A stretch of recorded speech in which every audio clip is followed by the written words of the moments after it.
It's time to let capitalism go, that it's time to let this unchecked consumerism go, that we need to change the way we do things and change the way we interact with this planet if we want to survive as a species. You're the golden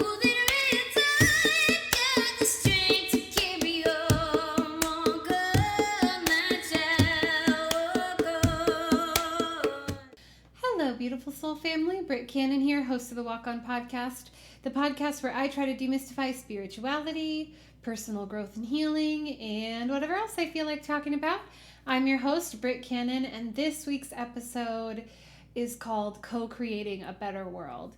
Last week, I talked all about the law of attraction, the powers of manifestation, how it works, how you can use it to better your own life. But I got a little bit into why stop there? Why not expand that out into social justice arenas, into sustainability, into creating a world that is more livable, more loving, more just, more equitable, and just better overall. Co-creating is sort of an agreement, a relationship between an individual and God. I like to think of prayer and meditation as a conversation. So, prayer is asking and meditation is waiting to receive the answer.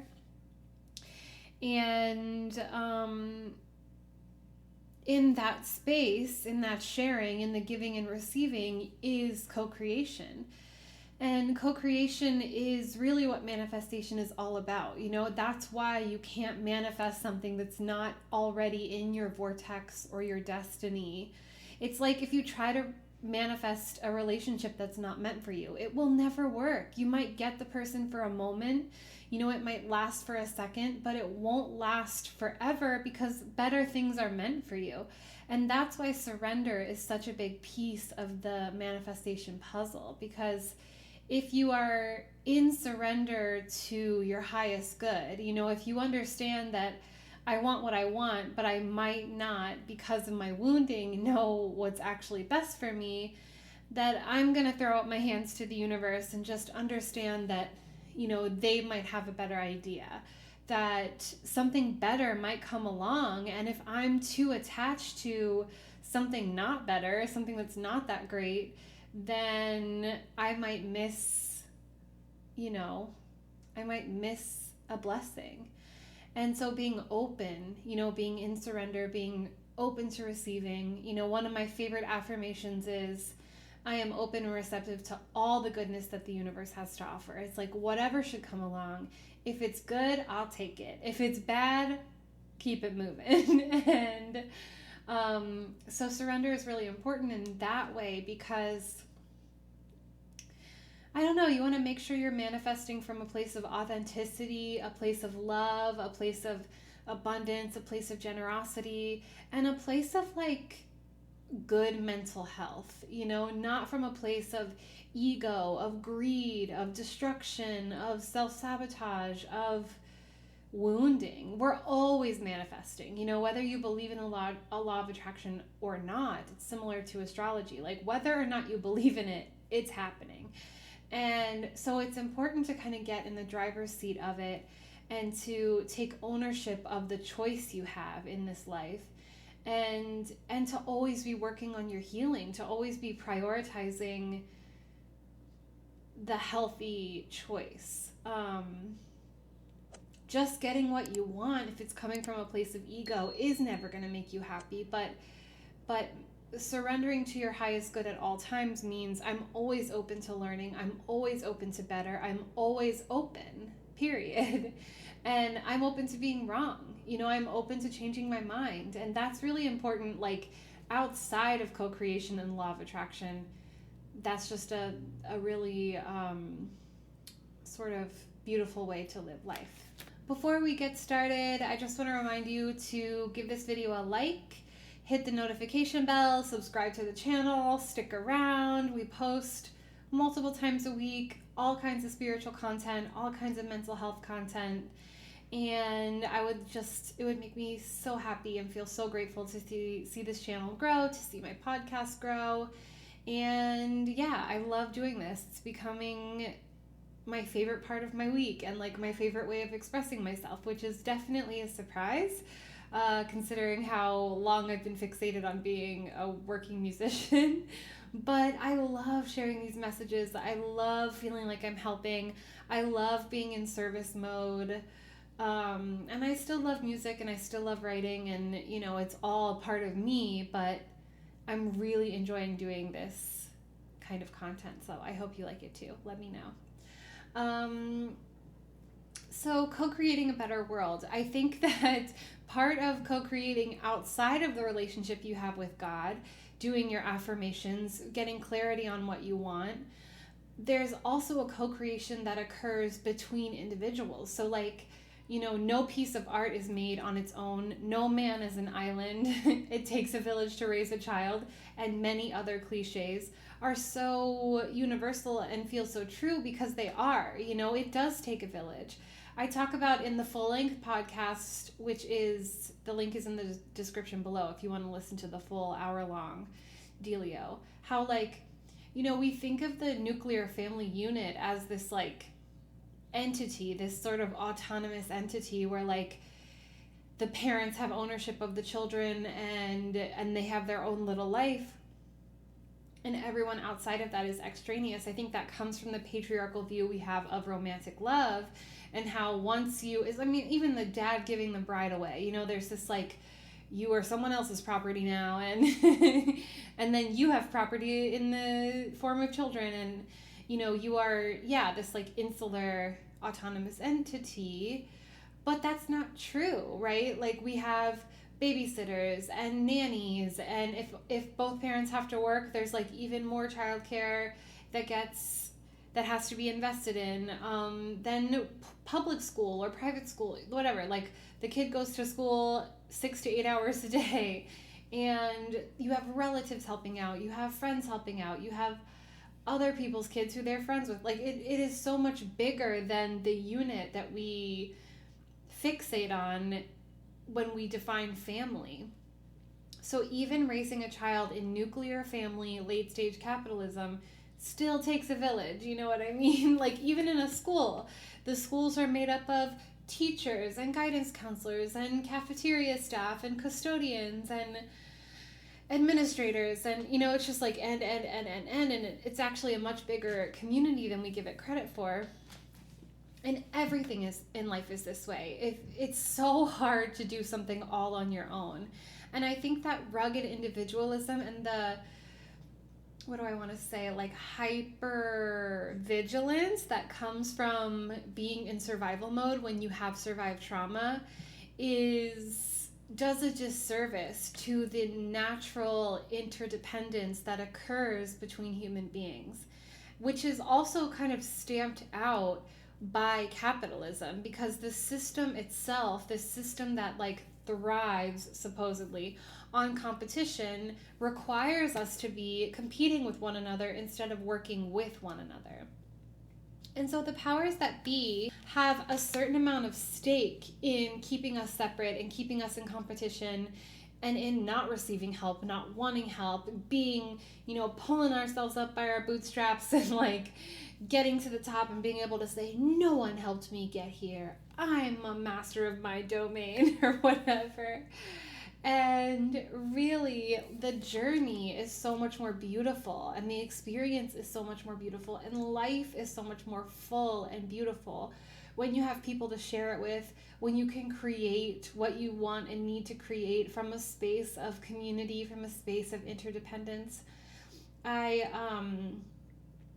I saw this thing once where someone was talking about how, you know, a lot of people have this dream of buying land, farming it, and then being able to feed themselves solely off of their land. But if it's just one or two people, it's like basically impossible to do it. It's just too much work for one or two people to do. And so you have to like hire other people on or have other people live on the land and help. And I think there is just this like pipe dream, this misconception too much attachment to the idea of being an individual and in achieving things on an individual level. When you could have help, when it could be easier and more joyful, and also just like less time consuming and more freeing to be able to do it with others. Now, being in community can be difficult. Every relationship you enter into is a mirror to yourself, to your wounds, to your struggles.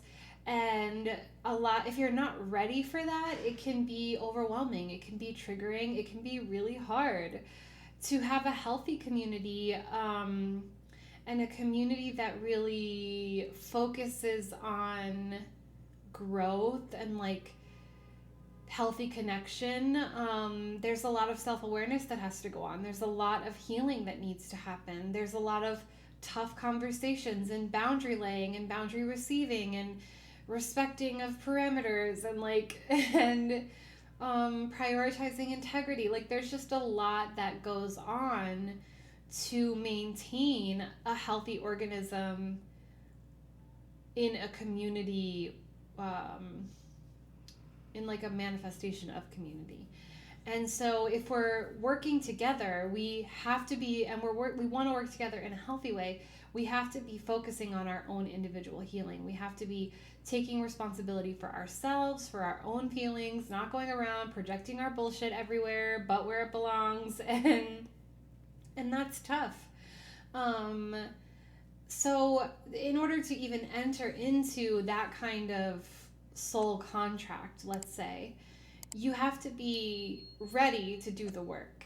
And this brings me to the whole reason why I'm talking about this week, which is that we're headed towards a societal collapse. Like whether you want to think of me as just like a doomer or a guy on a street corner being like the end is near or whatever, there are a lot of converging crises at this moment in time. And it's the universe screaming at us that it's time to let capitalism go, that it's time to let this unchecked consumerism go, that we need to change the way we do things and change the way we interact with this planet if we want to survive as a species. Listening to it means putting people over profits and people over property. And we have seen time and time again that the powers that be, the people who uphold the status quo, have no interest in changing the way they do things. They cannot think past a profit margin. They can't think more into the future than next quarter's profits. You know what I mean? Like they just aren't, they think that we can't afford to change when all we can afford is to change. You know what I mean? Like they just can't comprehend, it doesn't seem like. It's just like Don't Look Up. Like they can't comprehend that this won't exist one day. But I ask you, do you really think that Rome was aware that it was gonna fall? Like empires get this false idol worship of themselves and their own power, and they don't realize when the end is nigh. But it is nigh, honey. We are looking it in the face. And so when we hit a tower moment, when we are standing in the destruction, the rubble, the remnants of our old life, when everything has been taken away, when everything has fallen apart, when we did not listen to the whispers of the universe, when we are in the eye of the storm, those are some of the most tragic moments in life. They're some of the hardest moments in life, but they are also some of the most transformative and the most beautiful. If you can open your heart and your mind and your spirit in those moments to surrender, if you can be humbled by the beautiful opportunity to change, if you can appreciate the alchemy of a blank slate, of a start over, of a rock bottom, then the possibilities are endless. And I am just presenting the idea that maybe if we all channel our powerful manifestation energy, this is going to sound so corny, so prepare yourselves. If we can channel if we are all master manifestors and we can manipulate reality and we can change our circumstance to serve our highest good on an individual level, spiritual people out there, I know you hear me.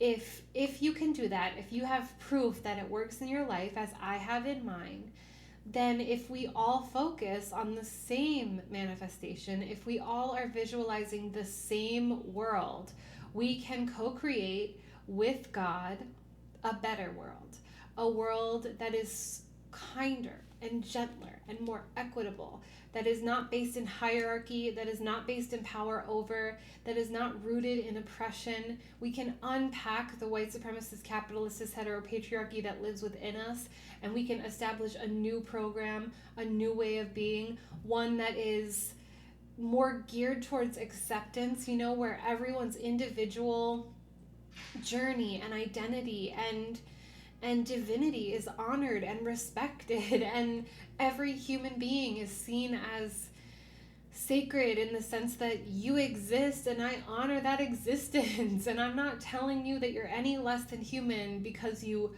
look different or present differently or came from different circumstances.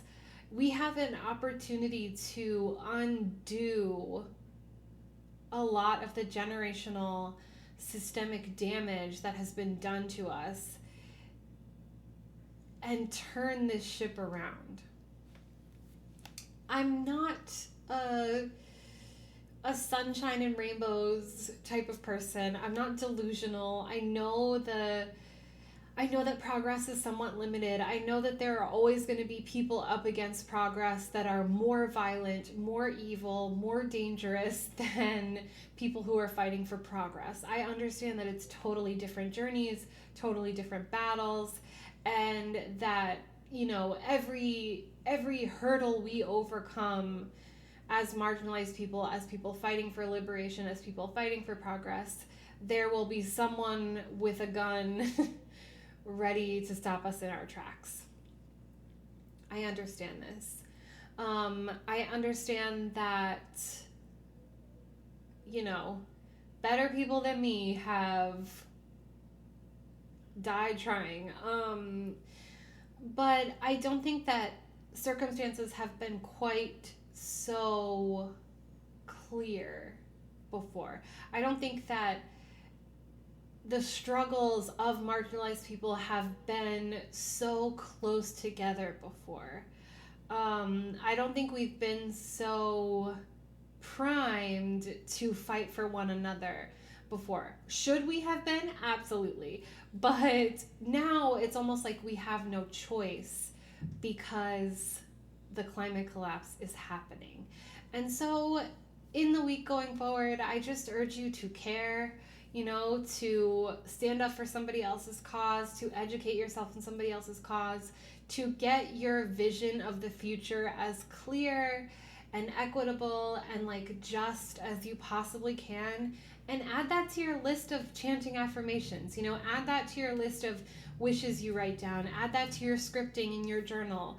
Just don't forget the worldly struggles, don't forget the human struggle, don't forget to expand that gorgeous love and light and awareness and consciousness and master manifestor energy to your fellow human and to the future.